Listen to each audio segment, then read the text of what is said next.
That's fine. You go with the webinar. Just It's streaming live.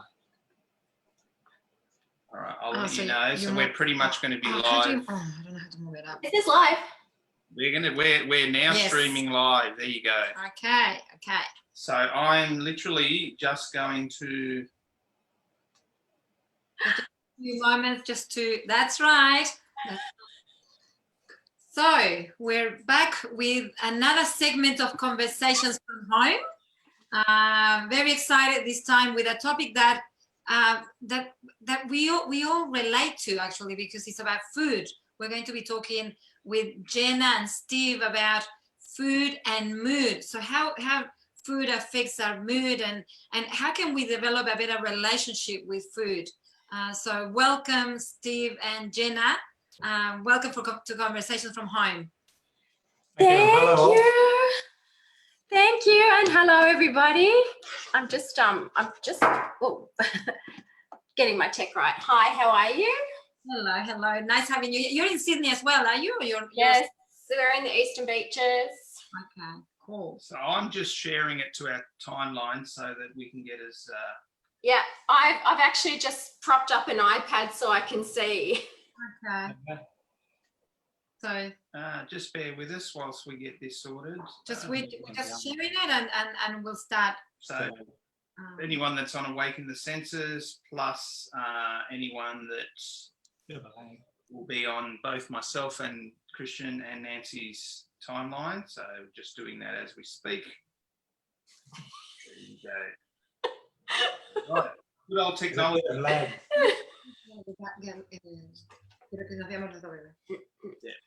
Just bear with us. As always, this is always lots of fun. We'll start doing this. All right, here we go. So gallery view, yes, gallery view. Yeah, it's on gallery view. So I don't know why it's on the side. Oh, I don't know. Okay. All right. So you can introduce. So welcome. Okay. So as Nancy says, yes, Conversations from Home, Food and Mood. So I just wanted to quickly introduce the lovely couple we've got on today who have been together for 30 years, I understand, this year. Yeah. That's beautiful. And so Steve, I actually worked with Steve in for a while, and he's a lovely person. He's going to talk to us later about his shakes. And we're also going to talk to Jenna. Now, Jenna is, I saw your website, Jenna, and it says you're mostly a retired lawyer. Yeah, mostly retired. Many moons that you've been doing that, and but you've actually had a huge shift. You can talk a little bit about that and into nutrition. So you're a master's in science in nutrition, and you've got some fabulous insights that you're going to share with us today. And you're also the founder of a company called Conscious Consulting. We do a lot of corporate work with lawyers, bankers, and whatnot, talking about cognitive ability and being able to not burn yourself out. So, welcome, Steve and Jenna. Hello. Thank you for the intro. I'll let Jen do most of the talking. Yeah, I know. I am designated spokesperson for this relationship. So Jenna, I was fascinating reading your website. You on the website you were indicating that you were doing 70-hour days or 70-hour weeks. Oh yeah, on a quiet week. As a lawyer, and there was a massive shift for you. I guess burnout to some degree, and there had to be a shift for you. Why? What brought you into nutrition? What was it about that? Yeah, I had a catastrophic health crisis. I was working crazy hours like a lot of lawyers do. I had an amazing job in law. I loved it, and I think because I was just feasting on meaning, I was other aspects of my life, I wasn't taking care of my health, and that's probably the guiding force for me now is, in my mission through Conscious Consulting, is to make sure that professionals. Anybody that's working and doing the juggle actually knows what I didn't know for most of my career, and also that workplaces, you know when to sort of set up hard boundaries and when to give people a bit of leeway and cut people a bit of slack. So yeah, catastrophic health crisis. And for me, when nutrition came into it, I'd lost a crazy amount of weight. At my sickest, I was about 42 kilos. And what the doctor said to Steve was, fatten her up. Yeah.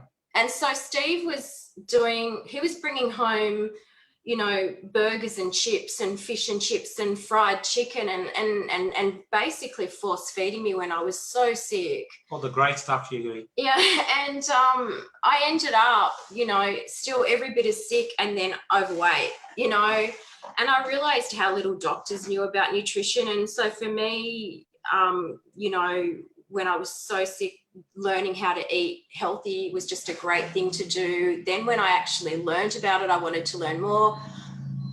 I wasn't quite ready to go back to that 90-hour-a-week crazy, you know, thing I was doing before, even though I loved it.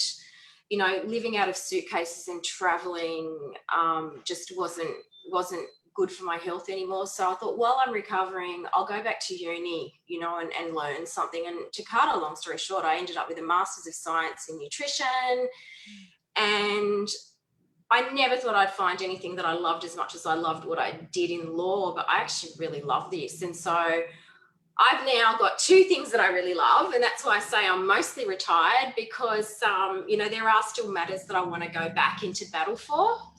But I'm having such a fantastic time doing what I'm doing now. I thought the second thing was me. And I think it was fascinating. You was before we came on air, Jenna. You said with the shift that you had for nutrition, the obviously when as you said, Steve was trying to force feed you. The experiment at that point in time, but the actual tables turned. Steve's an identical twin, correct? Yeah, I'm actually a triplet. I've got a sister and an identical brother. Really? Yeah. Oh, wow. Okay. And so during that learning, Jenna, when you first met Steve, his identical twin, essentially, but over the 30 years, with the two of you learning more about nutrition and whatnot, obviously, there's been a significant change in Steve's health as well, and even just the way, you know, he's obviously been healthier, although I understand that he's put a little bit of weight on during the pandemic. Is that right? Yeah, that's lockdown kilos. One of the really sort of annoying things about men, though, is, you know, they make a decision in their mind and they cut a little bit of food out and they do a little bit more exercise and then they've dropped 5 kilos like that, and it's so annoying. But it only shows up if you really want to see it. You see? That's right. I mean, it's a predisposition almost. I mean, it's interesting you talk about male and female. I mean, certainly in the nutrition world, there must be certain different ways that you have to treat it or work on it based on just the physiology, right?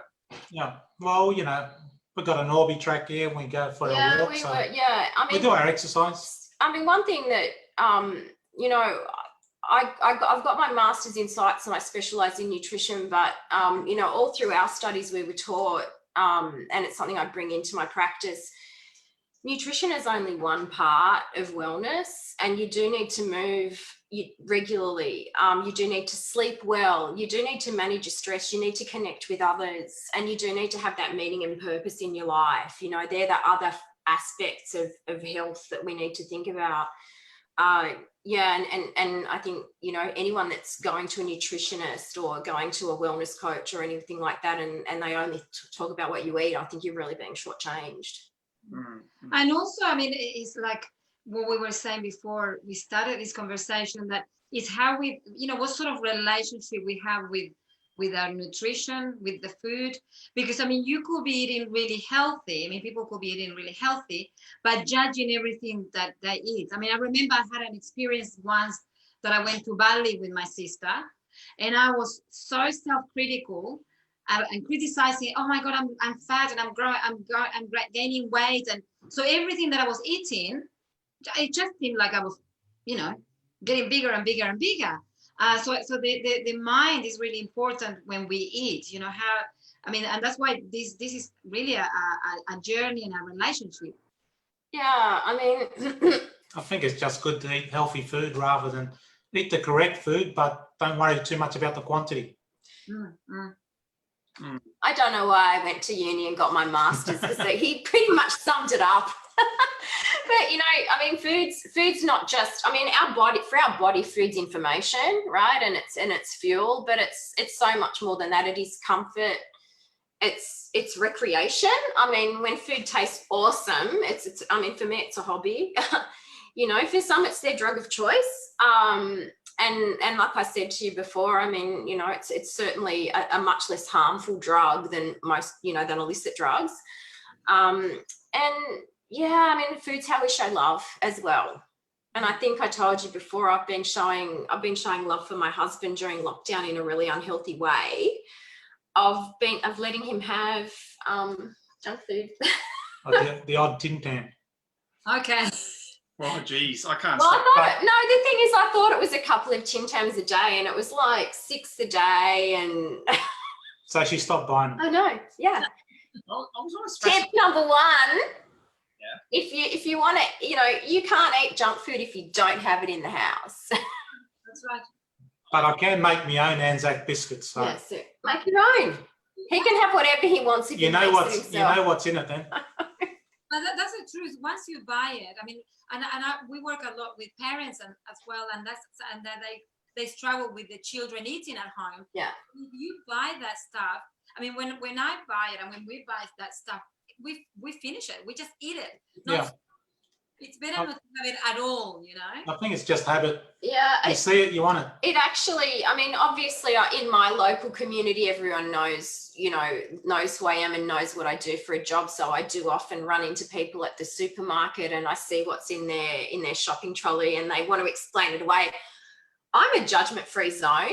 Like I really am. But when they say, and when I've got sort of some really ultra processed foods, which we'll talk about soon, in their shopping trolley, and they go, oh, but that's just for the kids. And I'm like, well, I wasn't judging you before, but if you're not going to eat that food yourself, but you're going to feed it to your kids, I might judge you a tiny little bit. So it's great, and I mean, we're looking forward to what you're going to present, and it's really important, definitely, to become aware what we feed our kids. Oh yeah.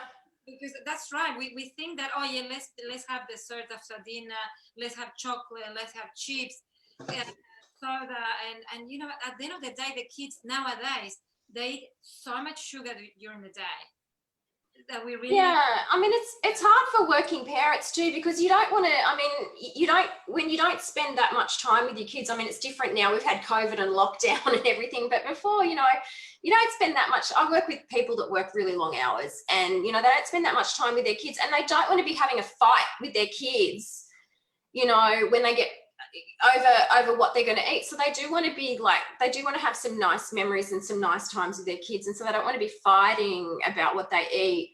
But one of the things that I really remember from when I was quite advanced in my master's degree was we had all these amazing scientists, and some of them specialize in pediatric nutrition and getting kids to eat healthy.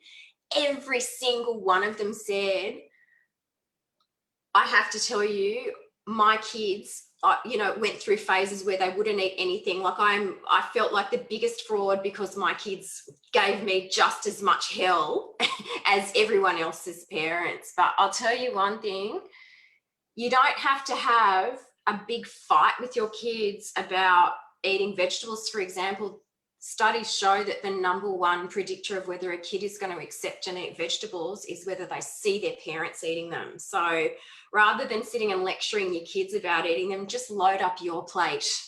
Mm-hmm. That's right. And they'll follow. Yeah. Wow. I was just thinking the other day, I can't remember what day, maybe Wednesday, I woke up really early and I just all of a sudden had all this adrenaline and wrote down a list of all the things I wanted to do. What's your take on? Look, obviously, I think we get 3 hours or whatever of adrenaline in the morning. Is there, particularly Steve, when you make shakes and things, is there particular foods that will certainly help us extend that adrenaline hit? Yeah, well, it's about having the right food so you don't get too much sugar, and thus you get a hit and then you get a drop. So it's having the right food. So if you have basically green vegetables rather than, and you can put some fruit but not too much fruit, because the sugar fix will spike you and then it'll drop. So it's basically putting the right mix together so you don't have too much sugar. Yeah. So caramel latte is not good then, I take it, because I well, then iced coffee in the morning with heaps of ice cream. Okay, but if you want to, you have prepared some slides just to show us a little bit about, because one of the things that I find fascinating, and it has made a change for my life, and I like you, I also went through a crisis before I decided to change my nutrition. All right. It was that in my I was 24, and I got this skin reaction that I couldn't get rid of with anything, and I was coming from a diet of ice creams and McDonald's and the whole lot. And then I went to a nutritionist, which he's actually going to be present next week. Next Wednesday. And he changed my diet. And I remember that month that he put me on a very, very strict diet. I remember that I was happy. Like, I will get up in the morning and I could see that shift. Like, I would go, oh my God, I'm getting up in the morning and I'm happy. Because I had taken things that I was eating, you know what I mean? Yeah. He gave me some vitamins, but he also took many things. I mean, it wasn't just 1 month, but I remember clearly how I felt happy. And it's just amazing how that connection with the brain and a mood. Oh, food and mood. That's a good segue. Very good. Yeah, I mean, it's Mental Health Month right now, and we run an evidence-based practice here, so I thought it would be worthwhile if I've got a presentation deck that runs through a little bit of food and mood and what the science is telling us about food and mood in this new area that they're calling nutritional psychiatry. And also a little bit about brain health, and I'll just run through. It's not every day that you get an opportunity to sort of sit down with a nutritionist. Not that you are, through the internet anyway. And there's just some things that are really well known and well accepted in the scientific literature that just haven't made their way through to people out there just trying to live their life and trying to get through. And so if I could share some of that, and I thought having a slide deck's probably a pretty good way of hitting those points. Right, so Steve and I are in technology, so we're going to try this again.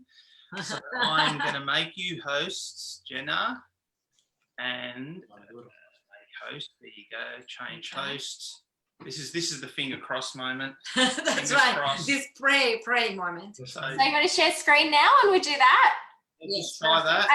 Okay. I'll put the little, you just try to do and that. For people that are listening, and that thank you so much for joining us, and throughout the presentation there might be some questions, so if you want to write them on the comments and we'll be able to ask Jenna.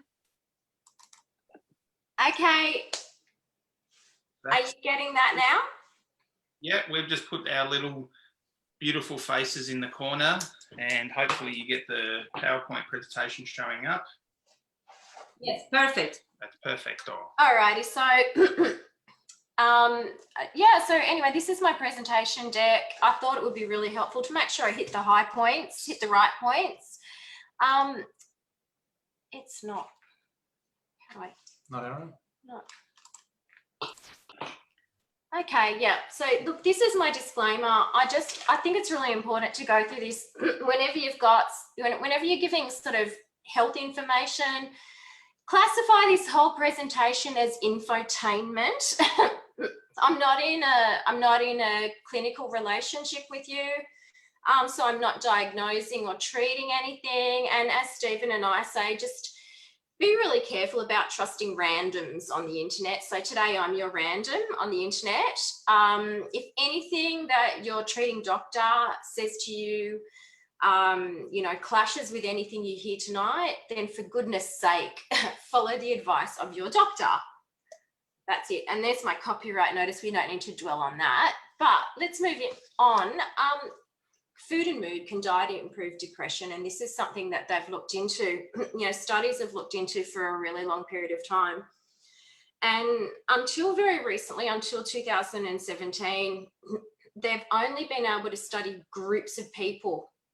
They hadn't actually, treated people as lab rats, and fed them certain foods and then monitored them. They actually just looked at whether there were associations between populations, and studying populations, they worked out that people that follow the Mediterranean diet, which I'll talk to you about, I'll go through it in a minute, they have a significantly lower incidence of depression, but also people that follow this, what they call standard American diet, or you could say standard Australian diet, this Western diet, which is high in processed foods, there's a strong correlation between that and depression. But the problem is, and they've had a couple of decades worth of these studies, but the problem is that these studies can only show association, correlation, not causation, until some really amazing Australian researchers undertook two studies. I'm really proud. One of them was actually at the university where I did my Masters of Science. That was the SMILES trial, but there was also the Healthy Med trial. So these were what you call randomized clinical trials. So they took people like my husband. They took people that were, they took people who were clinically depressed, and some of them had what you call moderate depression, which if you've ever had depression, moderate depression, it doesn't feel moderate at all. It feels terrible. And they put them on a Mediterranean diet for 3 months. And there was a couple of differences between the two trials. In the SMILES trial, which was run out of Melbourne, they actually tweaked the Mediterranean diet a little bit to make sure people were eating red meat 3 to 4 times a week. And that's because the lead researcher, Professor Felice Jacka, she'd done a lot of work with women and, found that women did really well when they had meat in their diet. Now, that's not a surprise because so many women have an iron deficiency. But anyway, in the Healthy Med trial, they did the same thing. They started with the base of the Mediterranean diet, and then they just enriched it with omega-3 fish oils, which are known to be brain healthy. Both diets showed amazing results, and now they showed the cause and effect. If you cut the junk out of your diet, this highly processed, highly inflammatory food out of your diet, it actually has a measurable impact on your mood, on depression, but also the Healthy Med study looked at anxiety as well. The really interesting thing about the Healthy Med study was they actually went back and tested people 6 months later, and they'd maintained the benefits. So this is really exciting. But I'll take you through what the Mediterranean diet is. I think it's important to know what it doesn't include as much as it does. That diagram on the left, it's from a website called Old Ways. Can I ask you something? Can you say something about inflammation in the body? Because we hear a lot about inflammation, but can you help us understand a little bit more about inflammation? Yeah, I can. And if it's okay, I'll actually get to that, because when we're talking about fats in particular, inflammation's so important. And in fact, there's a number of different things that can kick off depression, but there's an inflammatory element. For some people, it's recognized that inflammation plays a part in depression. Inflammation plays a part in issues around cognition and mood and things like that. So combating depression, and you'll see in the next couple of slides, is a crucial part of brain health and about food and mood. And if you look at this, the Mediterranean diet is actually an anti-inflammatory diet. So at the base of this dietary pyramid, we've actually got so many, plant foods. It eliminates junk foods, what we call ultra processed foods, because they are incredibly inflammatory in the body. And the main oil that's used in, the main culinary oil, the cooking oil, is actually olive oil, which is actually, it's non-inflammatory. Seafood contains a lot of omega-3s, so that's emphasized in the Mediterranean diet, and that's really rich in anti-inflammatory omega-3 fatty acids, which I'll probably wax lyrical about very soon. And it's lower in dairy and red meat and alcohol and all the things that can be inflammatory. So we can expect that there's going to be some more studies. And what I'm seeing with the studies that are coming out, or the studies that are coming down the line, is that they're all different tweaks on the Mediterranean diet. So in the same way that Smiles added in a little bit of extra meat so that people could get the nutrients from meat, and Healthy Med added in a bit of extra omega-3, we're going to see all these different tweaks around that. But the Mediterranean diet really is the sort of the base of it.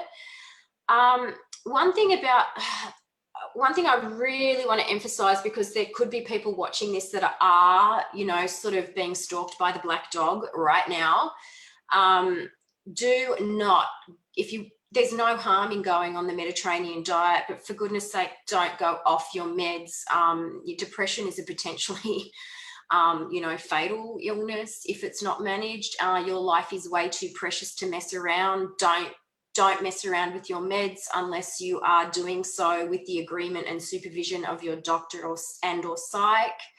But definitely, if you are experiencing anxiety or depression at the moment, whether you're on meds or not, do speak to your doctor or your psychologist about, hey, I've heard about this Smiles diet, this Smiles trial, the Healthy Med trial. I want to try this. You can do it while you're on your meds. And in fact, quite a few of the study participants were. So, the great thing was in both of those trials that at least a third of the participants in those trials by the end of the 3 months were no longer classified as depressed. So, the diet outperformed meds, but, don't go off it yourself. You may find that as you feel better, you can actually reduce your meds in concert with your doctor, but always speak to your doctor. I think I've flogged that dead horse enough, but I think it's important. So important. Like I said, don't just trust some rando off the internet. But I've looked at mood and looked at the studies, but I do want to talk about brain health. It's something that we do a lot in my workplace health promotion company at Conscious Consulting. We do a lot of work with highly paid, highly stressed, high-performing type A executives, lawyers, accountants, bankers, doctors, and all the rest of it. And, it's not a good thing to make mistakes. You need to be sharp. You need to be able to think on your feet. You need to be able to take in huge amounts of information and be able to recall it on your feet when you need it. So this slide here that's up on the screen is actually from our Acuity program. It's our cognitive fitness program. And there's a lot of things, but if you can see in the top right, there's inflammation. Yes. Yeah, inflammation, so important. Oxidative stress and inflammation we talk about together. But so you want to address oxidative stress. Inflammation is huge. Chronic low-grade inflammation, and one of the ways that we actually inflame our body is by feeding it too much and feeding it the wrong stuff. And so diet's a fantastic way of addressing inflammation.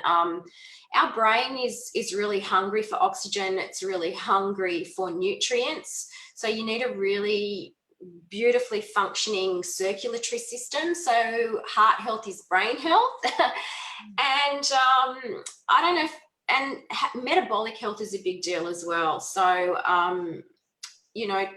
when we're talking about obesity or insulin resistance or type 2 diabetes, I don't know if you've ever heard this, but, some neurologists refer to dementia as type 3 diabetes. You've got to get your metabolic health in check.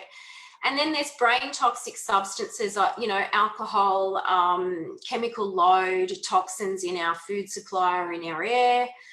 and things like that. And then there's unaddressed health issues, which is another one. And these, so these are all the things that, on this slide, these are all the things that what you eat impacts, So it's a lot when you compare the two, I just noticed, Jen, you had mood health in that one. Did I? As you know, your gut health also affects your mood. So Jen could probably put more into that. No, I don't want to hear what you have to say about it. No, you're the expert. No. Go for it. No. Gut health is incredibly important. And again, I use Stephen as my guinea pig. Oh, poor Stephen, with all the different fibers. Oh, that's what we can do. We can do a swamp water and show everyone what we do. But all the different fibers, and Stephen responds really well to good gut health. He's a happy little bunny when you Yeah. yeah. But this is what a brain healthy diet does. It provides you with abundant antioxidants. It's anti-inflammatory, and we'll talk about how to achieve that. It supports healthy circulation. It supports good metabolism, and it eliminates or minimizes brain challenging foods and substances, and it gives you nutrients in the right amounts. And that's the thing, like when we talk about mood or brain health or cognitive fitness or professional performance or anything like that, it doesn't matter how well you sleep, it doesn't matter how well you manage your stress or how much meditation you do. Nutrition's like that rate limiting factor. If there's certain nutrients that you're not getting, it's like sort of walking around or trying to run a marathon with a sprained ankle or a broken foot. So let's kick off with nutrients, and I thought maybe we could get a bit interactive. If anyone is following along out there, if you want to grab a pen and paper while I'm presenting and write down everything you ate today, I promise you're not going to be made to read it out. There's no judgment, but we will get an opportunity later on to reflect on what we could change and what we could do better. And also run to the kitchen and grab your bread. You can do that too, Steph. Stephen's going to run to the kitchen. Might just write down everything you ate today in the chat as well, so that we can keep it there as a... Yeah. But anyway, let's kick off with nutrients, because this is something I really want everyone to get. If you can get this. So I only get half a bread. Okay, I'm just going... You're not ready for that yet. Tip-top. We're not ready for that yet. Tip-top fins. We're not ready for that. All right. Stuffed and starved. This concept of overnutrition, like this just blows my mind. Oh, you're actually, God bless you. Right, go for He's doing it. This concept of overnutrition, if you remember nothing else from this talk except this, my job's done. One of the problems is that our food environment's changed, and the food that has been normalized for us has changed. And now, we're in an environment where it's considered normal to eat highly processed foods. And we don't even realize the impact that they're having on our body. But so many foods that we put in our shopping trolley have a lot of fast delivery, and a lot of fast delivery energy, a lot of carbs, a lot of sugar, a lot of saturated fat, and it's that refined carb saturated fat combo that's really a problem. And also salt. Like, people don't realize how damaging too much salt can be. And I think in the last sort of nutrition survey that the Australian government did, I think they found that pretty much everyone over 2 years of age was consuming salt in amounts that are damaging to the body. Is Himalayan salt any better? I'm so glad you asked that. We didn't even stage that. As you know, Himalayan salt, I think they claim it's got about 78 different minerals. Yeah, Himalayan salt still contains sodium, but it still contains sodium. And in fact, on my blog, I actually put a result of a spectral analysis. There's stuff in Himalayan salt that no one would want to ingest. and it's an inland salt. So when you're talking about sea salt, at least you get things like iodine and that kind of thing. It still contains sodium. It's got a health halo around it. You know, if you want to use it in your cooking or, you know, in your food preparation, and you don't have a diet that's high in processed foods, go ahead and use it, but don't think it's any healthier than any of the other salt. I mean, the salt that you buy at the supermarket is generally iodized salt. It's had iodine added in, and that's actually not a bad thing, because you know, that's a mineral that, you know, a lot of Australians can be deficient in. But, you know, the reason salt is a worry is that too much salt and not enough vegetables. It's the balance between sodium and potassium that can impact your blood pressure. Elevated blood pressure, hypertension, it's a silent condition. If you are watching this and you haven't had your blood pressure tested recently, please go and get it tested, because you know, for a certain percentage of people, the first indication that they are hypertensive is when they have a heart attack or a stroke, you know. So please, you know, please check your blood pressure. And one of the best ways to control your blood pressure is to follow a diet that has a sensible amount of salt in it. And about 70 to 80% of the salt in our diet is hidden in this crappy, ultra processed foods that you get at the supermarket. So that's a bit of my rant. Overnutrition, when we bring in too many calories or too much energy than our bodies can handle in a sitting, it places metabolic stress on our body. It pushes us into fat storage. And I mean, 20 years ago, we used to think that fat was, you know, a metabolically inactive, just inert, blah, blah, blah, you know, sort of storage facility for excess energy. It's not. It's incredibly inflammatory. And when you bring in more calories than you need, there's only so much energy in the form of glucose or amino acids or fat that your cells can absorb, and it keeps circulating around, like you have free fatty acids or glucose circulating around in your system.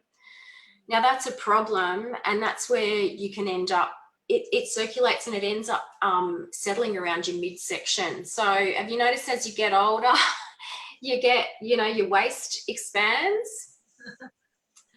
That's not a good thing. It's called visceral adipose tissue, otherwise known as toxic fat, and it is highly inflammatory. It's also associated with things like insulin resistance, type 2 diabetes, and heart disease. So if you can just get don't even worry about, you know, healthy food, but if you can just get the amount of food that you take in at a sitting under control, and not constantly stress your cells and stress your body, you're just doing yourself a huge favor. And I haven't even started to talk about vegetables yet. Can I ask you something? You know, I mean, this is just out of curiosity. You know how some men have this really big tummy, very strong, like pregnant. Yeah. And we take it for granted, and we take it as normal. What is that? That is visceral adipose tissue, aka toxic fat, and it means that their body is in metabolic distress. I can't say it any clearer than that. And it's not just men, it's women as well. It's just that, you know, we have, you know, we can hide it a little bit, especially if you're big busted like me. It tends to sort of hide a little bit as your waist sort of expands. But, you know, women also do have that expanding waistline. You know, they used to call it a beer gut. It's not. It's an inflammation gut, and it's a real danger sign. You know, if someone that you love has that. But in some cases, it may be caused by beer. Well, yeah, because beer can cause overnutrition. Yeah. It's a very energy dense beverage. But that's actually what worried me when I was buying Stephen his COVID lockdown treats. I thought I was doing something really cute for him and really nice and showing my love. And then when I saw his waist expand, I was like, what the hell are you doing? Like, this is the most important person in your life, and you're actually increasing, you know, the inflammation in his body. That's not cool. So I had to be cruel to be kind. So I did write down my naughties for the day. I did eat 2 Arno shortbread biscuits. Oh, okay. Well, there you go. I had a caramel latte. I have a bit of a sucker for caramel lattes at the moment. Look, if you love it and you know it's in balance, I'm not going to judge you for that, you know. And if you are going to treat yourself, for goodness sake, don't then go and beat yourself up afterwards. Just go, you know what, I'm having this and I'm loving it, and there will be no guilt associated with it, but I'm not going to have this, you know, 3 times a day. Mm-hmm. But because I've had my rant about overnutrition, I hope that's burned into your brains. But the other part of it is nutrient deficiency. We're eating so much highly processed, manufactured food commodities. I'm not even going to call them food. That we're not getting enough nutrients into our body. And also, it's very, very fashionable these days to cut out entire food groups. So we do have this concept of being stuffed and starved, where we're overfed and we're undernourished. And so, you know, this is probably the 2 most important concepts. So if you actually move to eating real food and you actually have a real think about it, like if you're going to cut foods out of your diet, have a think about whether you genuinely need to do that, whether there's a health or a science basis for that. And also, you know, we have certain needs. So women of reproductive age will generally need iron. I think pretty much everyone needs to consume more omega-3s. And when we're talking about brain health, we do need to talk about making sure we're hydrated. Sometimes when you've just got a thumping headache, or you're cranky, or you're just feeling a little bit brain foggy, it's often because you're dehydrated. So make sure you have an appropriate amount of, you know, hydration. But I want to talk about carbs now. This is such a loaded topic. Yeah. It's a scary topic. Who's scared of carbs? Sorry, I'm just going to ask, and it's a beef of mine. Sorry for the pun, but the plate sizes at restaurants are so big, and I just am fascinated, and probably when you go to those all-you-can-eat places as well, that there's this, because the gut's like this second brain, or the brain doesn't send the message or get the message to say until half an hour later that you know, I've often said to my kids, you know, our stomach's that big, but for whatever reason we just stuff our faces, and then half an hour later we get the signal to say we're not just full, but we're more than we're stuffed and we're ready to fall asleep. Is it just as simple as looking at the amount of food on your plate? I mean, obviously the type of food is one thing, but also just the amount of food, because it's... Yeah, well, first of all, I mean, there's, you know, once you start refining food, like I think it's different when you're talking about going to a smorgasbord. I think there's also, like, I'm Scottish and I've got to get value for money. So I'm going to go back to the dessert cart 6 times. Because I have to get value for money. But when you're talking about food at home, often we just don't realise how much, you know, how much processed foods we've got in our kitchen. Like when I go into people's homes and have a look, or they come and look at mine, when we don't eat foods, like when the fiber's stripped out of foods, we don't get that message to stop eating. When fiber hits a certain part of our small intestine, it actually it releases a hormone and tells us to stop eating. When you don't have that sort of fiber sending that message, you're going to keep eating until you are literally in metabolic distress. And often when we feel sick after eating, if we've overeaten, it's not because we've stretched our stomach. We just feel sick, you know that sick feeling? Yes. That's metabolic distress, you know. I get bloated Yeah. with certain foods, and to the point where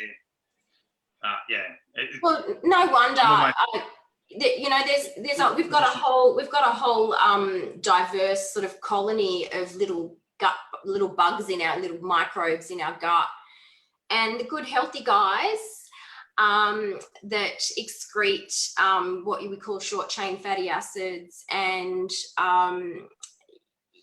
you know, they excrete short chain fatty acids which are anti-cancer and really good for your brain and your mood.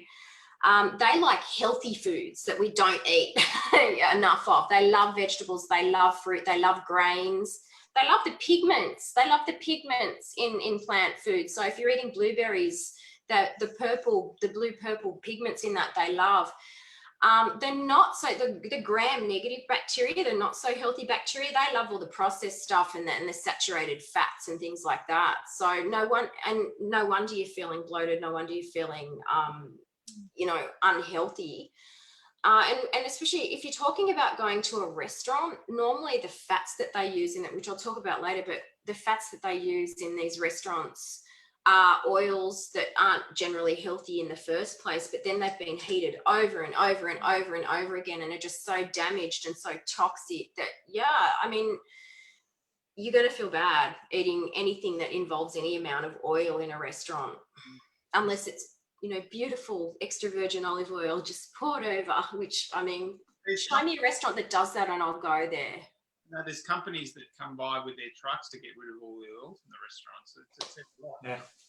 I know, it's disgusting. We've got Irene that's saying she loves carbs now. Oh, you're my people. We all love You're carbs. my people. And no, let's quickly get on to the next slide, because fear not.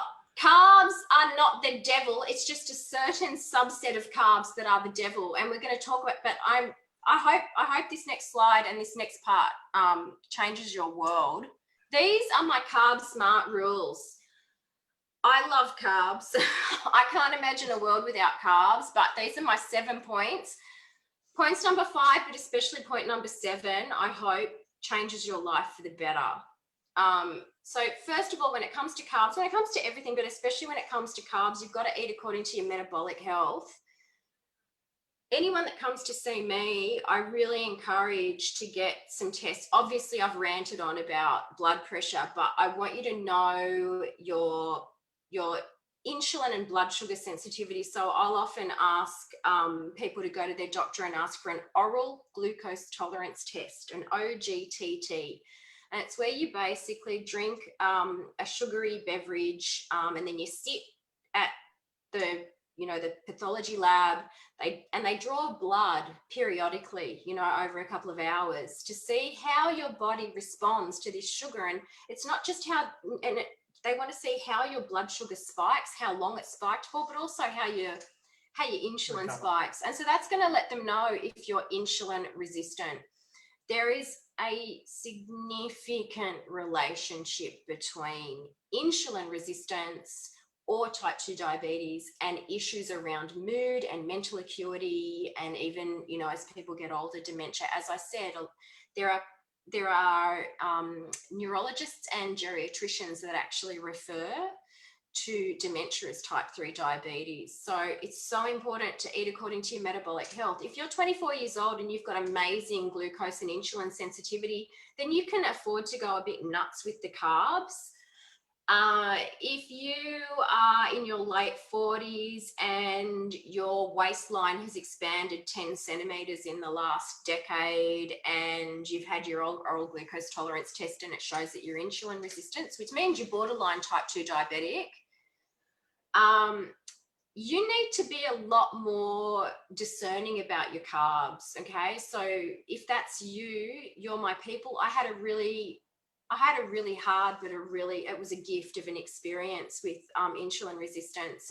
A few years ago, I was put on a medication, and one of the side effects is that it can put you into insulin resistance. I always think, because I'm so healthy and I've got such a fantastic diet, nothing's going to happen to me.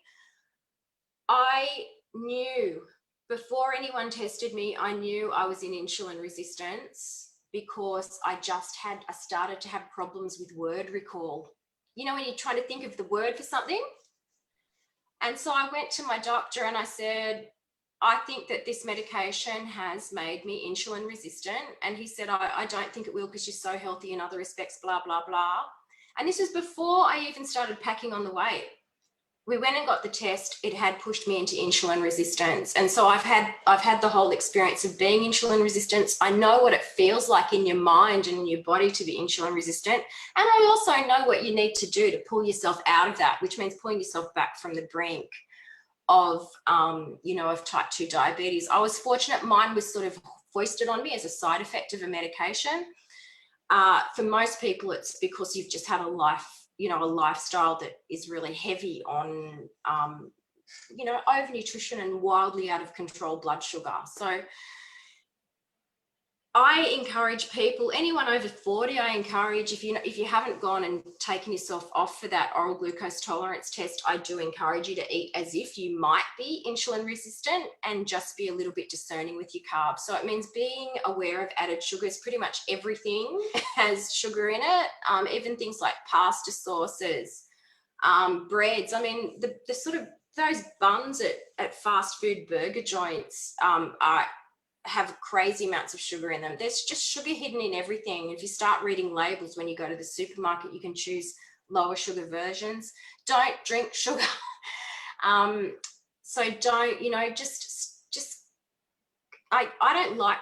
I love food and I love drink and I love, I don't like to advise people to cut things out of their diets, but there are two things that I do really insist that people cut out of their diets. And one is sugar sweetened beverages, sodas, soft drinks, and even juices. Juices aren't healthy. They're highly processed foods and all the good stuff, the fiber's taken out. Now, this is a hard one, but ditch refined carbs. Again, if you're 24 years old and you're in fantastic metabolic health and you're really active and you burn up, you burn through the glucose that you're taking in, then you've got a bit of leeway. But if you're over 40 and you're a little bit sedentary and you're probably not as metabolically flexible as you once were, then look for the higher fiber, less refined options. And I've got a really fantastic rule of thumb. This is where we all grab our breads. Come on. Okay. This will help you because this is what I'm not going to be able to show this on the camera, but this is what really annoys me. Food companies will dress things up, especially like crackers and breads and muffins or whatever it is, this baked goods that you buy at the supermarket. They dress it up as being wholemeal and healthy. And in a lot of cases, it's just a blatant lie. So if you get your bread or crackers or muffin or whatever it is at the supermarket and you turn it over to find the nutrition panel, I'll show you there. It's really hard to see on this particular one, which is a shame, but you go to the per 100 grams column and just look at the ratio. Just look at what the reading is for carbs. Okay, I'm going to try and read this. So on this one here, per 100 grams, oh, they're making me work for it. 39.5, write this down, Steph, because we're going to have to do maths. There's carbs. I've got an engineer here, he can do all the maths. 39.5 grams of carbs. Yeah. Now this should be good because I picked this, so this should be good. Okay, so write down your total carbs. Now go and have a look, again, the per 100 grams, look at how much fiber is in there. So I'm going to have a look now. Dietary fiber, 7.8. Is that the total fiber? Yeah. So we'll say 8 in this one to make it simple. Yep. Okay, so work it out. What's the ratio? 7.8 to... Well, it's 8, so it's 5. Okay, that's good. Oh, wow. I really am good because... I simplified that one. I went 40 and 8. Yeah, if there's a ratio of fiber to carbs that's like, carbs to fiber that's 10 to 1, I mean, that's a highly processed baked good, right?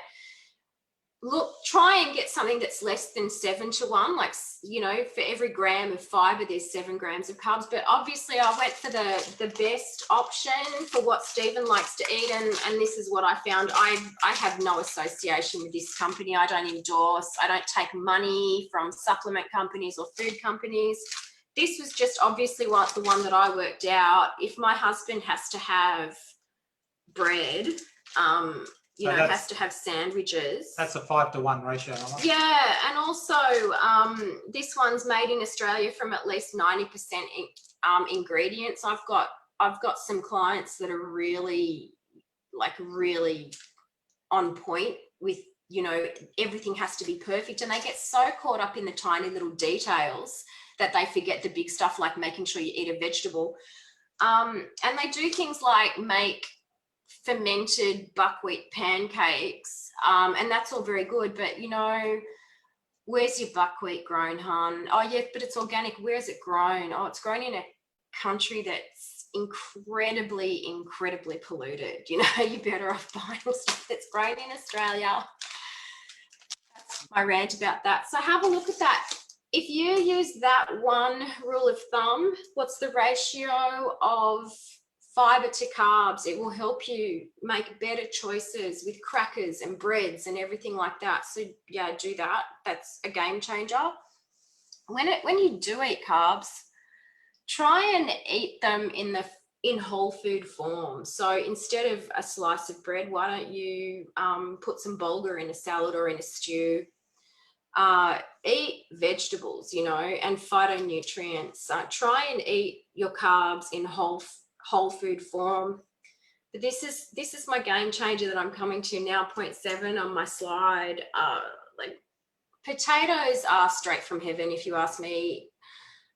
You know, potatoes, rice, pasta, all that carby goodness, you know, life would be desolate without it. So there is actually a really amazing hack that you can do. And again, this has been in the scientific literature for a really long time. I don't know why it hasn't led its way out into the world. This is my gift to you. Cook your carby food, whether it's your pasta or your potatoes, cook it and then refrigerate it overnight. When you do that, changes happen in the starch, in the carbs, in these carby foods, and they actually become what you call resistant starch. And there's 2 benefits of it.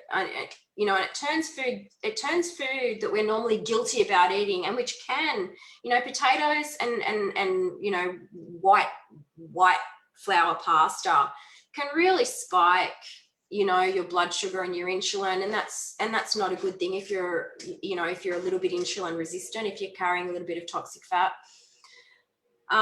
When you cook and then cool it, it converts a proportion of the starches into resistant starch. And what happens with resistant starch is, firstly, you do not digest it. It just travels straight through. So that portion of the carbs it won't spike your blood sugar, it won't spike your insulin.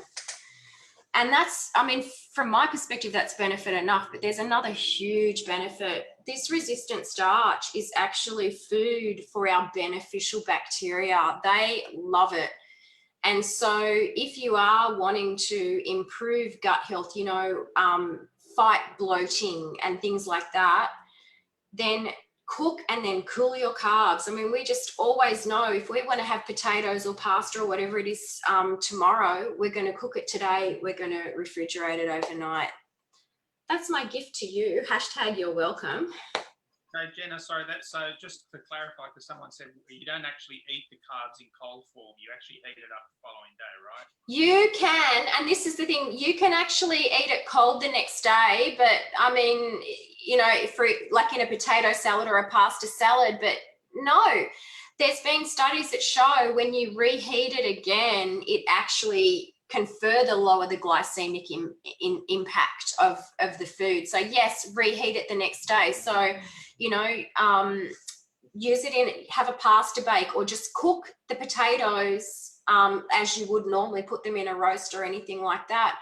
I mean, fancy chefs will cook, you know, cook, you know, potatoes and things like that first. So you're just being chefy and fancy, all right? It just so happens that it's really good for your metabolic health. If you're watching your weight, fantastic.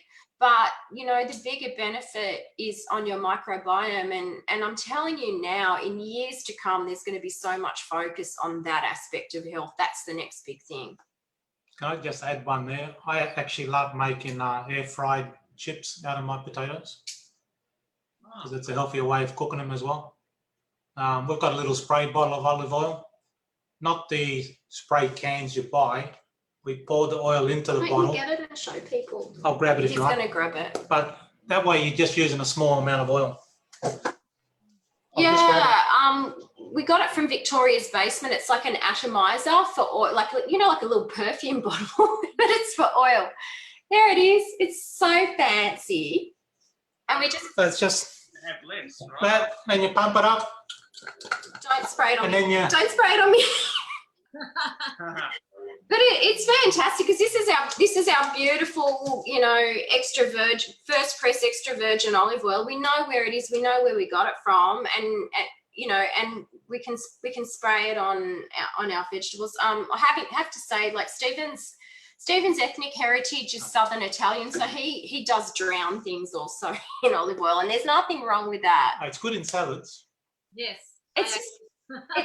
It's just really hard, when you're doing these kinds of presentations, you don't know who you're talking to. So you could be talking to someone that's 24 years old and does, rides hundreds of kilometres on a bike every weekend, or you could be speaking to someone that is in their late 40s or early 50s who's doing the massive juggle and is a lot more sedentary than they'd like to be because of the massive juggle. And so I'm just sort of trying to tread that middle ground. That's perfect. But yeah, cook and cool your carbs. I don't care who you are. It's a game changer. So omega-3, we can just buy tablets and just have, to have extra omega-3, yeah? Oh boy, you're hitting all the big ones with the salt and now the omega-3 supplements. Look, the studies the studies show it's always better to get your omega-3 fatty acids from fish. And for health reasons, I recommend small fish because small fish are lower on the food chain. Then you don't have to worry so much about mercury. Things like sardines and anchovies. I've got the best recipe up on my blog. Even though this is branded Healthy Happy Kitchen, it's Healthy Happy Wonderful. I'll show you later. You should actually get your iPad, Steph, and I'll show. I don't know where your iPad is, but I've got a really fantastic recipe with white anchovies where you basically just marinate them in lemon juice and you can use them in everything. But yes, we take omega-3. We take fish oil. We also take krill oil in our house. But the reason we do that is because we actually we don't eat eggs here for a variety of reasons. Stephen and I spent a few years vegan, actually raw vegan. And then when we did actually add different foods back into our diet, eggs just didn't make the cut because we realized we didn't like them. And again, when you're cutting food groups out of your diet, there are things you're going to miss. And for us, choline, it's grouped in with the B vitamins. So I don't know what I'm talking about it now when I'm talking about fats, but choline is one thing we're not getting if we're not eating eggs. And a great, easy way to get it is by taking krill oil. But this is what I say to my clients, try to eat seafood, whether it is salmon, whether it is mussels or sardines or anchovies, to get that omega-3. Try it also and eat plant sources of omega-3 like walnuts and flaxseed and chia seeds. Your body has to work a little bit harder with plant forms of omega-3 to get the goodness out of it. But then as a backup, yes, take a supplement. Omega-3 fatty acids are so crucial for so many things like, inflammation. They're highly anti-inflammatory. They're important for both the structure and the function of your brain. And so the structure is, the bits that make up your brain, and the function is how you think and how you feel. Just take it. Jenna, when you talked about the sardines, and I'll just start to think about tuna as well, because I love it. I'm conscious of the processed canned stuff, tuna, sardines. So when you talk about eating the sort of seafood, you're not talking necessarily about canned seafood? I am actually look, we we actually have both. Steve goes to before COVID, Steve would go to the fish market and we'd get the sardine fillets, and they come already filleted, and then we'd cook them up. But we also have tins of sardines, and I've got a couple of recipes up on the blog. You can get a 500 gram pack, which is already clean. Yeah, so it just depends. Because this, yeah.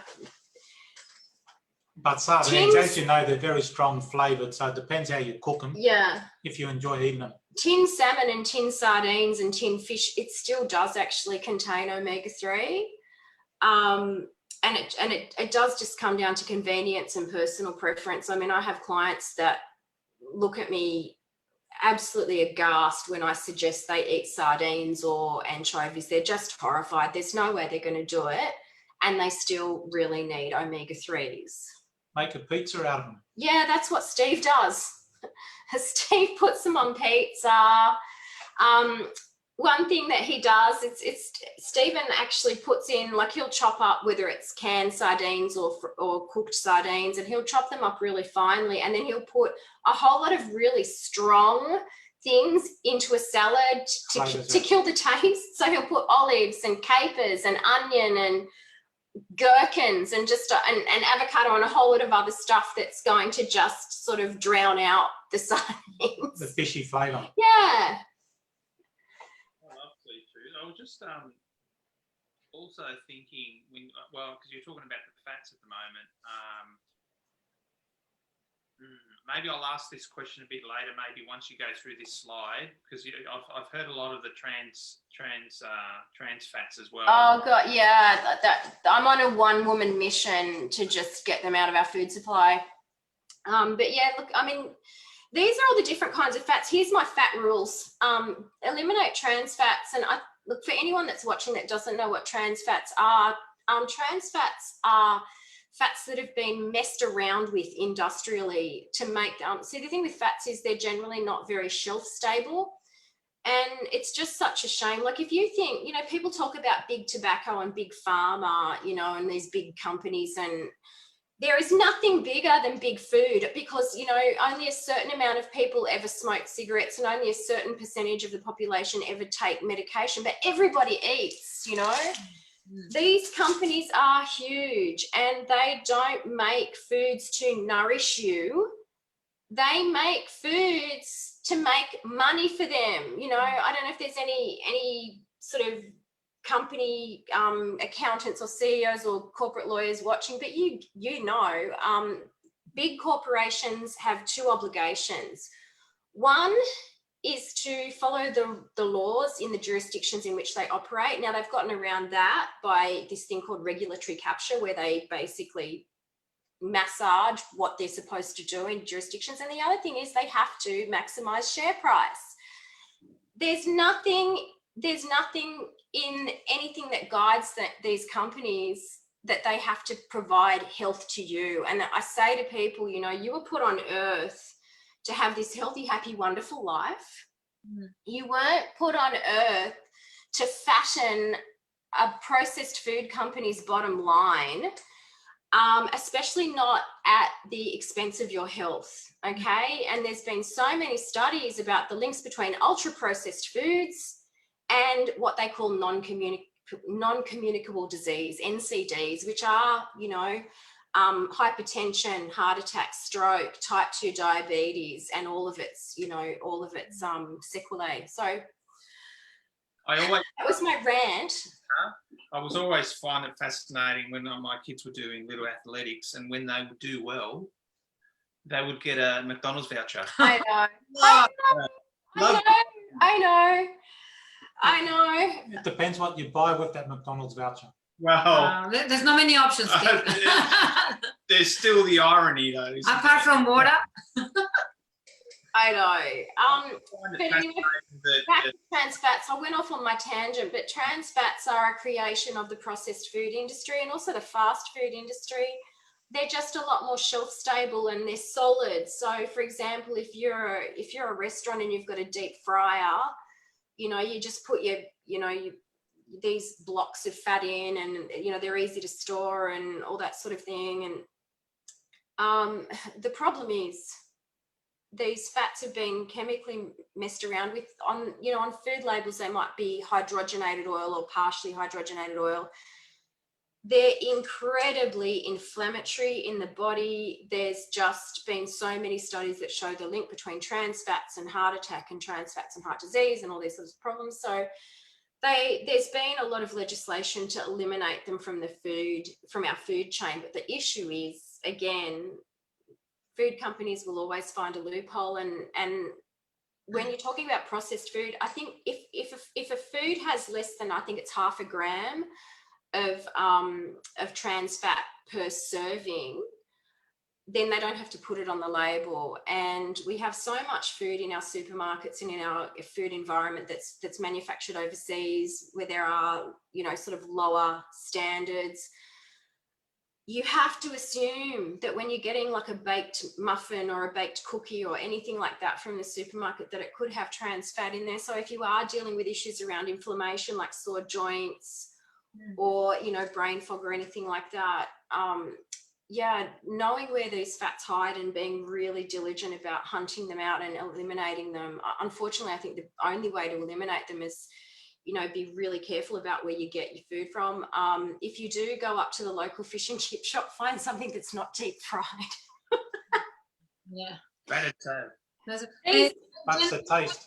I wanted to ask you also, because when you got your system, when it's inflammation, there's more chances of illnesses like cancer, yeah, and illnesses. Oh yeah, and the impact of inflammation on your brain is you know, it's cumulative, and in the end it's catastrophic. Yeah, that's part of the reason why I'm on such a crusade. You know, we've done so much research at Conscious Consulting into what's going to help people have, you know, perform at their best, and you need the healthiest brain, and inflammation is so damaging. And I really love, and one of the reasons I'm so on fire about doing this is we're not just helping people perform better in their jobs now, or relate to people, you know, relate to their families better now, because, you know, when you're feeling better, you're relating better. We could be actually saving people from an early diagnosis of dementia, for example. You know, like I said, it's cumulative. The damage that you're doing to your brain is cumulative. You know, like I said, I don't like telling people to cut things out of their diet, but I do really say to avoid deep fried foods, unless you're deep frying it yourself from oil that you've got yourself, and then it's disposed of in an environmentally friendly way afterwards. Because in restaurants and in fast food chains or whatever, oils that are repeatedly heated over and over again to extremely high temperatures become extremely toxic. They just get damaged and they're toxic. And, you know, the fats and oils that you eat become part of you, okay? So toxic. So just avoid it. You know, this whole presentation focuses on brain health, but it's also, you know, if you're dealing with creaky, sore joints and things like that, make an effort to consume omega-3s. I think I've waxed lyrical about that enough. And also be mindful of your omega-6 to omega-3 ratio. I highly recommend to people that if you're going to have a culinary oil that you use in your kitchen, that it's olive oil. So many studies on it, and it's, you know, especially if it's good quality olive oil, it's full of phytonutrients as well. Omega-6 oils, which are the plant seed oils, like your sunflower seed oil and things like that, they're not necessarily bad. It's just that they compete inside our bodies. They compete with the omega-3 fatty acid pathways, and so you can actually sort of drown out the effects. You can overwhelm your body. You know, it's hard enough to get omega-3 into your body. Don't cut omega-6s out altogether, but you get them in foods like nuts. You know, if you eat a handful of nuts every day, which I highly recommend, make sure you include walnuts and almonds in there, maybe a Brazil nut or two. If you eat a 30-gram handful of nuts every day, you're going to get a beautiful dose of really healthy omega-6 fats. You don't need to, you know, use plant seed oils. Or if you go to like the supermarket or the deli and you get like dips or hummus or stuff like that, it might be made with olive oil, but it might also be made with one of these other oils that's, you know, plant seed oils, which are very high. Can I ask you that? Irene is asking us again, do anchovies, which have a lot of salt, have omega-3? And she also, Yeah, they do. They do. They've got a lot of salt, you know, anchovies, especially the brown anchovies. There's two types of anchovies that we can mostly get. The most common ones are the brown anchovies. They're really little ones that you get in the jar. And then you can actually get the fresher ones, which are the white anchovies. They've just been fermented for, you know, for a shorter amount of time. Yes, anchovies are extremely high in salt. And if you're eating a diet that's really high in processed foods where just copious amounts of salt are already injected in, because otherwise it would taste like bland cardboard, you'd have to sort of weigh it up. But if you're eating a mostly whole foods diet and in any particular day, that's your main source of salt, then fantastic. But yes, it does contain omega-3s. And the other thing that she's asking is she only uses cold pressed olive oil. You get a gold star and a smiley stamp, Irene. Perfect. That's the best. Extra virgin cold pressed olive oil. You know, when you're cooking, and again, I just like to stick with the big points and not let people get too bogged down in the details, because what can happen is people can focus so much on these tiny little details that don't make a huge difference, and then they forget about the big stuff. But if you are using cold pressed extra virgin olive oil in your cooking, don't heat your food to super high heat. So for example, when Stephen's cooking a piece of fish, it might take 2 or 3 times longer because he actually doesn't heat the pan up too much. So he's preserving slow heat, but he'll just put the fish on, or whatever, the chicken or whatever it is that he's cooking, he'll just put it on in the pan with the olive oil, and then he'll go away and make the salad or the rest of the dish, and then come back and it's cooking on a much lower heat. But if you love eating salmon with skin, use your air fryer, spray a bit of oil on the top, and a bit of salt, and you'll get a nice crispy skin on it. That was our dinner tonight. Honestly, restaurant quality. Restaurant quality. We love a salmon, so with the skin on, so that's Pretty nice. Yeah. On the topic of salmon, sorry, just cramping up. Oh no, we've lost Stephen. He's got a cramp. All right. So anyway, moving on, just through this slide. Yes. Limit saturated fats. I think I had this conversation with you earlier today, but basically, I'm back. Saturated fats. There's a bit of debate back and forward in the scientific and medical community about saturated fats and heart attack and cholesterol. I'm not getting into that. My focus is brain health, food, mood, mental acuity, cognitive fitness. That's what I'm all about. And I will tell you now, when it comes to saturated fats, they are quite inflammatory, and they do have an inflammatory impact on the brain, and they have been shown in studies to impact cognition.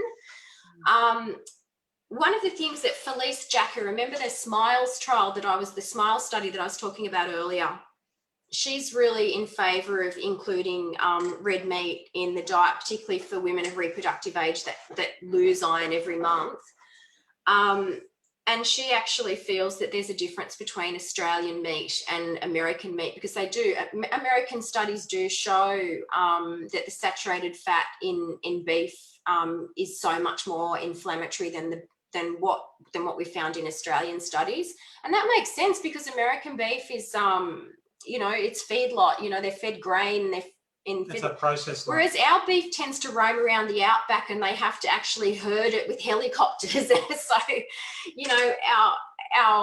our meat here in Australia is probably a little bit less inflammatory. But I'll tell you what you want to really eliminate is, in processed foods, there's that saturated fat, refined carb sort of combo that you get in crackers and cakes and muffins and things like that you buy at the supermarket. That's what you've got to look out for. So if you eat your saturated fat in the form of a piece, like a lean lamb steak or some beef or even some yogurt or something like that, that's where I want you to consume your saturated fat. Don't consume it in deep fried damaged oils. Don't consume it as part of processed foods. It's the road to hell, and it's highly inflammatory, and it shows up in your brain. I think a big part of the reason why people feel so much better when they do go on a really strict diet, like a keto or a paleo or anything like that. I mean, Stephen and I were raw vegan for a really long time, is you just give your body a break from toxic fats. You give your body a break from refined carbs and just we're constantly inundating our bodies with huge amounts of blood sugar surges from refined carbs, and then huge amounts of inflammatory fats without fiber included. So protein's a pretty easy one, really. This is something that you may or may not know. Like I said, there are some things that are really well known in the nutrition scientific literature, which aren't really well known out in the community. So I want to make sure that you know that our bodies can only take in a certain amount of protein at any one sitting. So one of the things that I see in my clinic is that people might not eat much protein at all throughout the day, and then they'll have a huge steak for dinner. And that, then they're not nourishing their body in an optimal way. They're not going to absorb all of the amino acids from that steak. And it's, protein's not the cleanest burning fuel. The better way to do it is to have a little bit of protein with your breakfast, maybe a little bit of protein if you have a snack, a little bit of protein with lunch, and then a little bit of protein with dinner, so that you're dividing it up throughout the day. Unlike glucose, like our bodies can store carbs in the form of our bodies can store carbs in our liver. Our bodies can store fat pretty much everywhere. There's mine, blah, blah, blah, blah, blah. But we don't store protein, we don't store amino acids. So if our body has a need for amino acids for things like immunity, a lot of our immune chemicals are actually proteins. It will just come and cannibalize it out of your muscles or out of other important tissues in your body. So one tweak that I'd recommend to you is just to divide your protein intake throughout the day. Don't go crazy eating huge amounts of protein, because like I said, it's not the cleanest burning fuel. And if you have kidney problems, that it can be a real problem. And the thing is, we don't know that we have any problems until a problem occurs. I do recommend next time you go to your doctor, you get your blood pressure checked, get your blood lipids checked, get your blood sugar, ask for a referral for an oral glucose tolerance test if you want it, but also maybe find out what your kidney status is, what your liver status is. Can you give some ideas of the protein? I mean, I know meat. So what else, like if people were to divide? Yeah. Obviously, there's what we call mammal meat. So there's beef and there's lamb and there's pork. There's also obviously all the poultry or the chicken and the eggs. And then we get into plant sources of protein. So we do have the legumes. There is proteins in grains as well. And what have I left out? Nuts and seeds, legumes. Did I legumes? Yeah, dairy. And if you want to work out just how much of anything, how much carbs, how much protein or whatever that you're eating throughout the day, just do a bit of Googling around and work it out. But the big message is smaller portion. Yeah. Divide it up through the day, and also whenever we eat protein, we don't eat. I had a terrible thing happen with one of my clients actually, because we were talking about her goal was to eat 30 grams of protein at a sitting. I don't know where our wires got crossed, but I'm so glad. We were supposed to only be meeting monthly, but she came back a week later, and I'm so glad, because she was eating a little 30-gram portion of salmon. No. 30 grams of protein is not 30 grams of whatever. It's the and that's the thing. We don't eat protein. We eat foods that contain protein. So, a beef steak will contain a higher percentage of protein than, for example, a lentil. A cup of lentils. Mm-hmm. Okay. But they come packaged with different things. So like a beef steak comes packaged with iron and, and saturated fat and whatever, and lentils come packaged with fiber and phytonutrients. And they also have iron as well.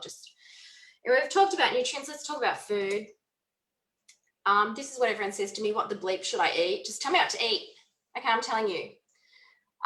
This is what a brain healthy diet provides. And again, this is from my conscious consulting deck, you know, for our Acuity cognitive fitness program. So a brain healthy diet provides antioxidants. Where do you get your antioxidants? You get them from foods. It's really important to get, you know, at least your, you know, the government says get your 5 and 2, your 5 serves of vegetables and 2 serves of fruit. That's an absolute minimum. There was a study that was done, I think, in 2018 that showed, you know, the more vegetables you eat and the greater variety you eat, the greater the health benefits. And these amazing scientists from the UK actually went to a lot of effort to try and quantify the health benefits, and the health benefits in terms of longevity, in terms of lowering your risk for all of these terrible diseases, including cancer. It was incredible. And they were actually recommending, they only tested up to 10 servings, but they said, you know, more.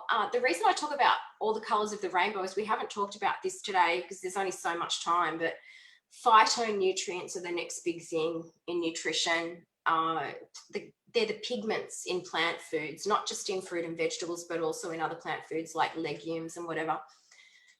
They're finding, you know, some of these pigments serve as food for our healthy little bacteria in our bowel. They have amazing anti-inflammatory properties. They have antioxidant properties. So make sure we have a game, and that's actually on my website.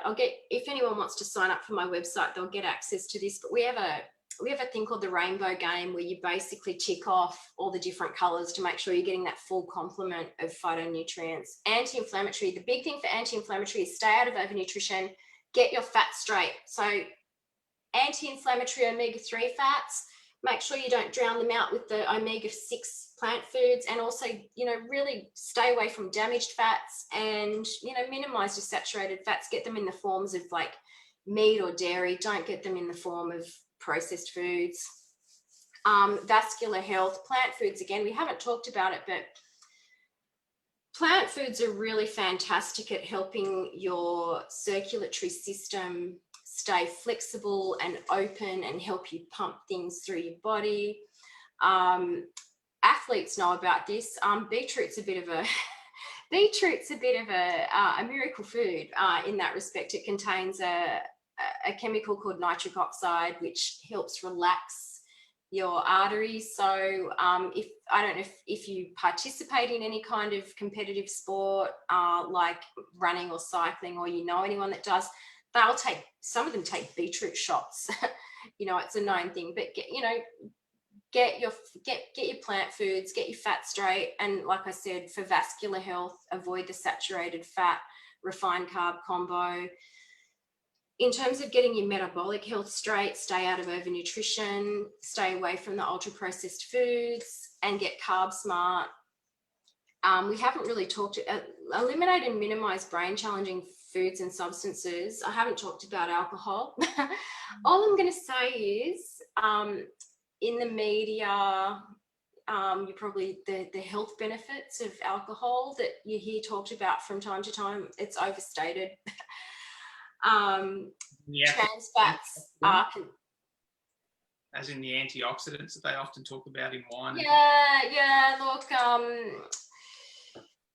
it's something that alcohol has an impact on your brain. Okay, there have, studies have shown that there can be some benefit for a certain small demographic in relation to heart health, but the costs, the metabolic cost of alcohol does outweigh the benefit for most people. And there's actually studies that have been published recently in The Lancet, which is a really respected peer-reviewed medical journal, which just say that for some types of cancers, there's actually no safe level of alcohol consumption. I don't want to scare you about that, but I do just want to let you know that, in Australia in particular, alcohol consumption is normalised and it's socialised, but consider that you know when you drink alcohol, especially when you get to that tipsy stage, you're tipsy because it's impacting your brain, okay? If you drink occasionally, that's all right, but if you drink habitually, your brain pays a price for it, leaving aside other parts of your body. And yeah, providing nutrients in optimal amounts for healthy brain function. Just eat real food. If you eat real food, you know, load your plate up with plants. Get balance and variety. If you do cut out any particular food groups, like I said, Steve and I, we live in an egg-free household. It just came about that way. I'm certainly not demonizing eggs, but we don't eat them. And so we're really conscious of the fact that eggs are a fantastic source of choline, which is a brain healthy, you know, in the right amounts, it's a brain healthy nutrient. It's a precursor for a neurotransmitter called acetylcholine.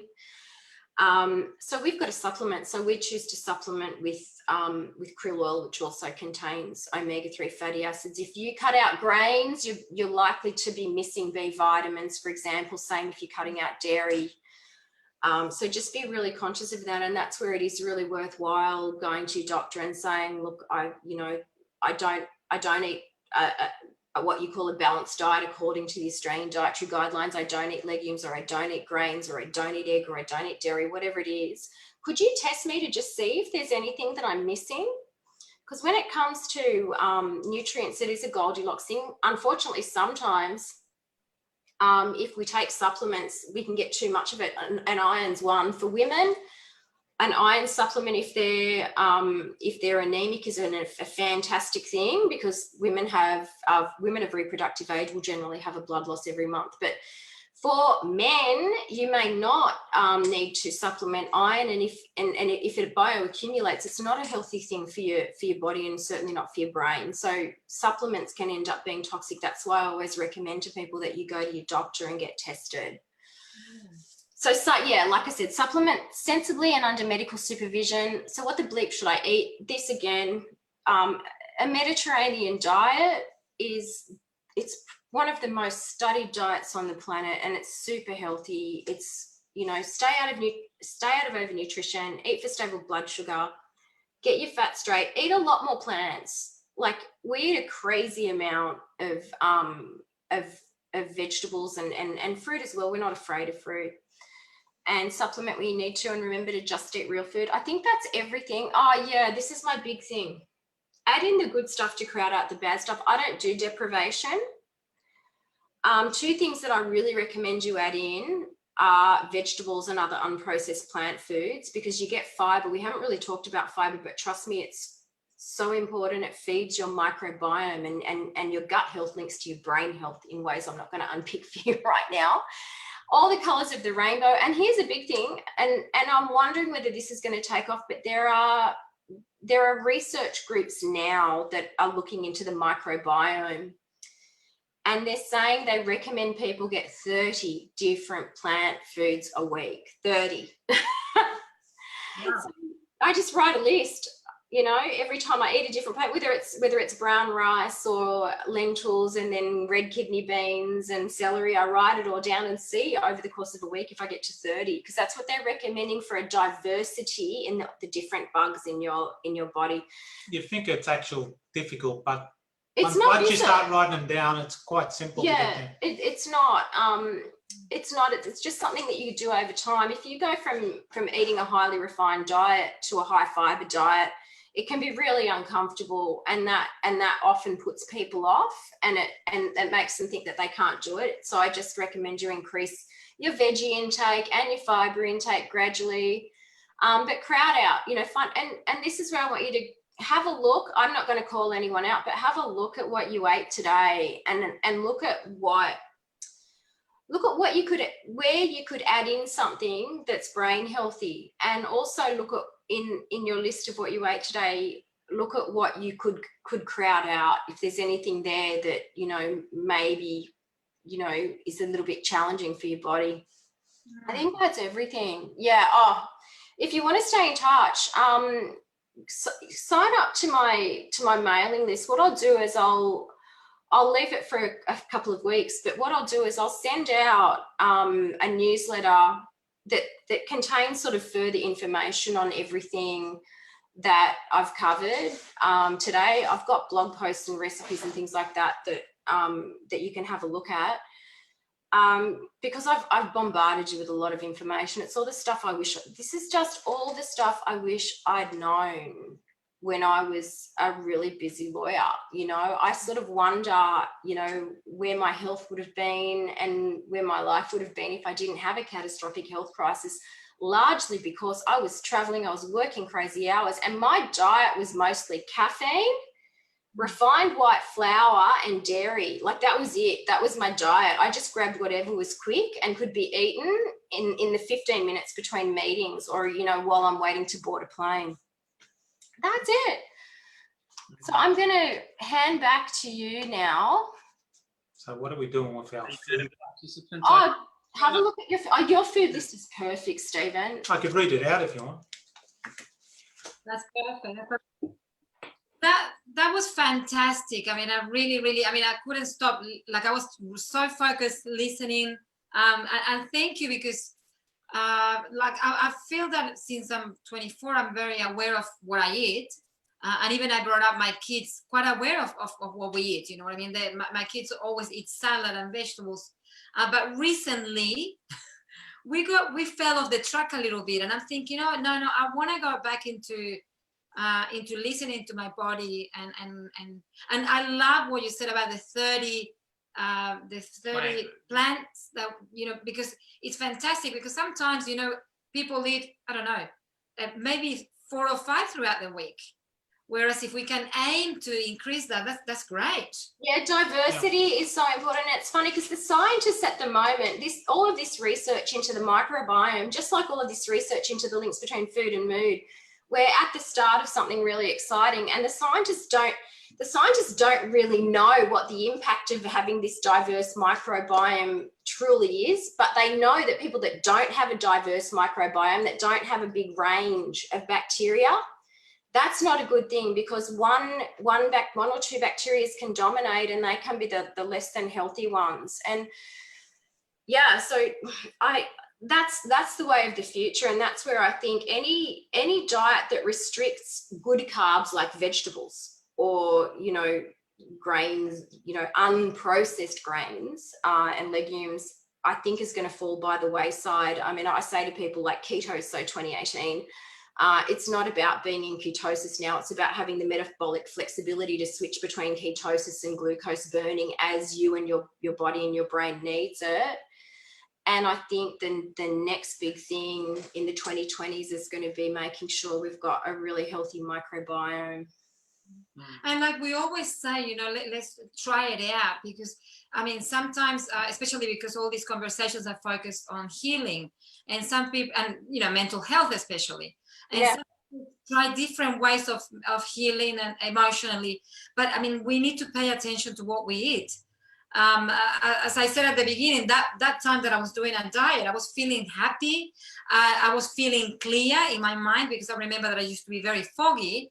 And everything was related to diet. So I think we need to really pay attention to our diet. I couldn't agree more. And it's funny, you know, and that's what happens when people go on a strict diet. They go through a period at first of like almost like withdrawal from sugar or whatever, and then they feel amazing. And it's because you're just giving your body a metabolic break. You're not constantly inundating it. What happened to Stephen and I? Stephen and I were raw vegan for quite a while when I was on my healing journey, before I'd actually gone back to uni and learned how to science. We were just desperate, you know, and we went through that period where we felt amazing, you know, and it's almost like you almost feel like you've opened up some channel. You feel super spiritual and super amazing. But you basically just gave your body a big flush. Yeah, cleaned out. And yeah, but there does come a point where you deplete. You know, if you're having that restricted diet, and that's what happened to us. I ended up incredibly anemic because I wasn't getting enough iron. The B vitamins, B6 and B12 is a really big issue for people that aren't eating animal foods, or, you know, you do need to supplement. And the omegas are such a big one. And yeah, if you start making sure you're getting your omegas, it just changes how you feel. Like implementing any one of the things, like staying out of overnutrition, or getting, you know, getting carb smart, you know, really stopping inundating yourself with huge amounts of glucose coming into your body, or getting rid of the toxic fats and bringing in the anti-inflammatory fats. any one of those things is going to be such a game changer for you. But if you actually do all of them, you do just feel so amazing. And then if on top of that, you start managing your stress, you start, you know, getting sensible about your sleep, getting a really good sleep routine going and setting yourself up for a good restful sleep, you know, connecting with people and feeding yourself with joy. That's when you actually start to fire on all cylinders. It is not just about nutrition, but nutrition is that rate limiting step. If you are, for example, you know, if you're a woman of reproductive age and you're not getting iron and you're just depleting and depleting and depleting and depleting, it doesn't matter how much meditation you do, you're going to feel terrible. If you're vegan and you're not supplementing with B12, you could actually be in danger of permanent nerve damage, you know. So nutrition is that rate limiting step you've got to get right. You know, but it's just one part of that process. You know, it's one part of the whole. It's really interesting, Jenna. What I feel I'm going to take away a lot from this is, I mean, especially during this year where, you know, immunity has been a big thing that's been tested, right? And I can only imagine how better our immunity system would be if we also include the fact that food will help your immunity.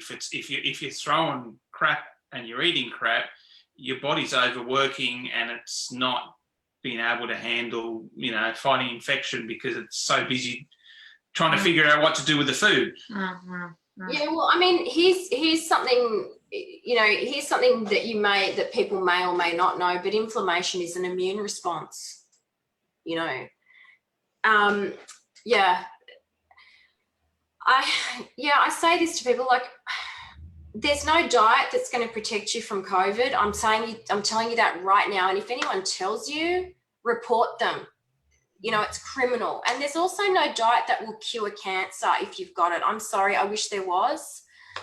You know, we've lost family members to cancer, but I'll tell you what diet is. It's preventative medicine. Good nutrition is preventative medicine. So, you know, you'll give yourself that extra edge. You know, that's what it gives you. It's going to help you get healthier. Yeah. I mean, I stay away from discussions around nutrition and COVID because the reality is we don't know. Yeah, it's a topic that we don't know. I mean, yeah, but one thing I can tell you is good nutrition. If you know, if the virus comes to you, good nutrition is not going to stop it from latching on and replicating in your body.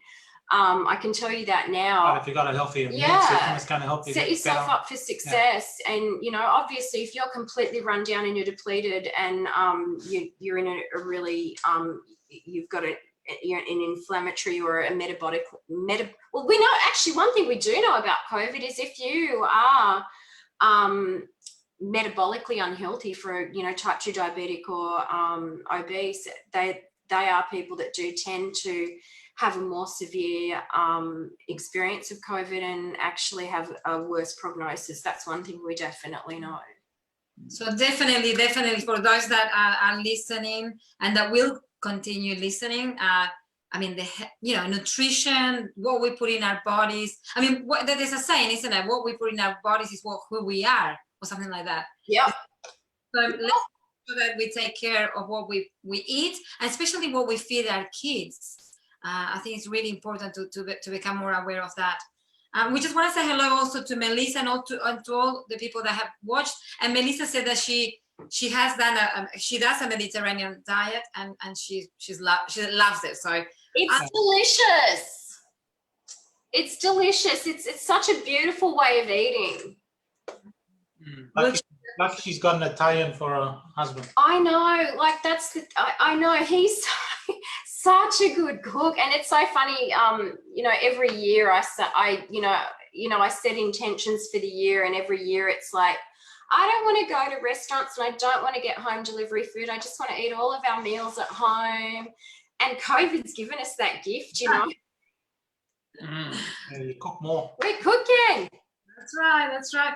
But thank you so much, both of you. It's been a pleasure to have you on Conversations from Home. As I said, I mean, I've enjoyed it so much.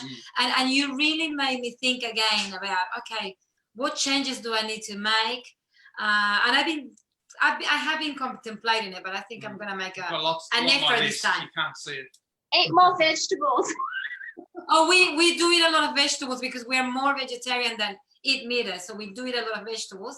But you know, is that the occasional cakes and sweets and yeah, honestly, it's so funny. You know, when I talk to people that work in the corporate world, that's generally when the penny drops. When I say to them, these companies don't exist to make you healthy. They exist to make money. So why are you going to undermine your health for the sake of some corporate bottom line? And if you just remember that, you were put on earth to have this amazing life and to have this amazing experience of life. You can still don't undermine it with industrialized food products that, when consumed as the manufacturer intended, are going to undermine your health a little tiny bit every day. You can still eat your like desserts or naughty food. Just picture this. Yesterday I made apple, pear, walnuts and almonds. We should do a cooking session. So steamed them all up, a bit of cinnamon and maple syrup. Rolled it in phyllo pastry. Yeah, and we found a phyllo and into pastry. the oven for 10 minutes. And we found a phyllo pastry that wasn't full of all sorts of toxic, disgusting really hydrogenated fats as well. So yes, you can make your own desserts. You know, we really should do a session where we just turn the and Stephen shows you his magic in the kitchen. We might have a conversation from home with Stephen then, and he can cook for us. That would be fantastic, because I think sometimes sometimes we run out of ideas to cooking. You know what I mean? We tend to cook the same thing. So that'd be fantastic, I reckon. We could start it a little bit earlier, because the thing with us is we're really we don't do food waste. So if we were to cook up now, it'd be too late for us to eat. So if we started earlier, I could probably also show a simple coconut mango smoothie or something when mangoes come out, something like that. Yes. Even though coconuts have got some, I think you had omega-6s. No, they've got a little bit of saturated fat. Oh, saturated fat. Processed. But if it's just a whole coconut. Yeah, that's all right. I'm sure that people will definitely love that. And if Irina said we love have listening to you. Adrian said I gotta go, but I enjoy this. Melissa, love the session. So we have many. Thank you. Yeah, it's bedtime. Oh, yeah, thank you all. Thank you. And for anyone that's watching on Mondays, our next conversation's from home, and we've got John Molang, who's a poet. He's going to do a session on words that heal, which is released recently. That's good. But thank you so much. And that will be a date with Stephen to do some cooking. Oh, you're in for a treat. We'll do some simple ones. Okay, many blessings. Okay. Bye. Thank you. Ciao. Ciao.